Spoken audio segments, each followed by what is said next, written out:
দেখো প্রশ্নটা কিন্তু খুবই সোজা, ঠিক আছে? এটা তোমার 13, 15, 17 সালে আসছে। প্রশ্ন হলো যে রৈখিক জনবিদ্যুৎ দোলকে বিভব শক্তির প্রত্যাশিত মান বের করো। এখন প্রত্যাশিত মান বলতে আসলে বোঝায় কি? প্রত্যাশিত মান বলতে বোঝায় যে গড় মান, অর্থাৎ তুমি বিভব শক্তির যদি বিভিন্ন সময় বিভিন্ন স্থানাঙ্কের জন্য বিভিন্ন মান বের করো, সেটার যদি তুমি গড় করো, যে মানটা পাবো সেটাই হবে বিভব শক্তির প্রত্যাশিত মান, অর্থাৎ গড় মান। আমরা জানি যে একমাত্রিক রৈখিক দোলকের বিভব শক্তির সমীকরণ হলো এইটা, ঠিক আছে? এবং এই বিভব-শক্তির সমীকরণের প্রত্যাশিত মানের একটি আলাদা সমীকরণ আছে, সেটা হলো নিচেরটা, ঠিক আছে? খুবই ইজি একটা সমীকরণ।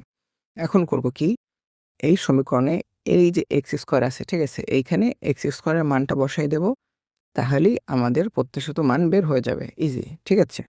এখানে এক্স এর কয়েকটা মান আছে, যেমন ধরো এক্স এর মান হলো এইটা, ওকে? এখন এক্স এর স্কোয়ার করলে আমরা এই মানটা পাবো। এই মানটা আমরা সমীকরণে এক্স স্কোয়ারের জায়গায় বসাই দেব। এই দেখো আমরা এই সমীকরণে এক্স স্কোয়ার জায়গায় মানটা বসাই দিলাম, ঠিক আছে? এখন দেখো মানটা বসানোর আগে উপরে তুমি একটা লাইন লিখে নেবা, সেটা হলো যে এন শক্তি স্তরে বিভব শক্তির প্রত্যাশিত মান, ঠিক আছে? এটা লিখে নিতে হবে, লিখে নিলেই ভালো। করলাম কি, আমরা এক্স স্কোয়ারের জায়গায় এক্স স্কোয়ারের মানগুলো বসাই দিলাম, তাহলে আমরা এই প্রত্যাশিত মানের সমীকরণটা পাবো। এখন এই যে ডান পাশের অংশ, এটা তো এভাবে রাখা যাবে না, এখানে কি করতে হবে, এইটার জন্য আমাদের আলাদা মান বের করতে হবে, ঠিক আছে? একাত স্কোয়ারের জন্য এটার মান হলো 0, তারপর তার নিচেরটার জন্য 0, তারপর তার নিচেরটার জন্য হলো n, তারপরেরটার জন্য হলো n+1। অর্থাৎ এই মানগুলো তোমাকে একটু মনে রাখতে হবে, ঠিক আছে? এইগুলা তুমি ২ একবার লিখলেই মনে থাকবে। এখন এই মানগুলো আমরা আবার এই উপরের সমীকরণে বসাই দেব।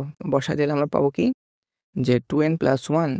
এখন দেখো এই জায়গায় m আর m কি হয়, কাটা যায়। তারপর এই কম্পাঙ্ক কৌণিক কম্পাঙ্ক কাটা যায়।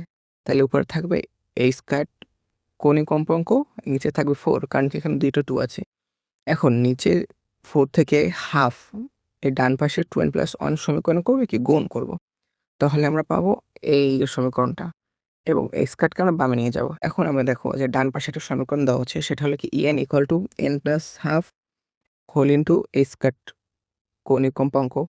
এটাকে বলা হয় তোমার দোলকের শক্তি স্তরের সমীকরণ।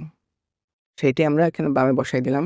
তাহলে আমাদের রৈখিক ছন্দিত দোলকের বিভব শক্তির প্রত্যাশিত মানের সমীকরণটা দাঁড়ায় ½ ঠিক আছে?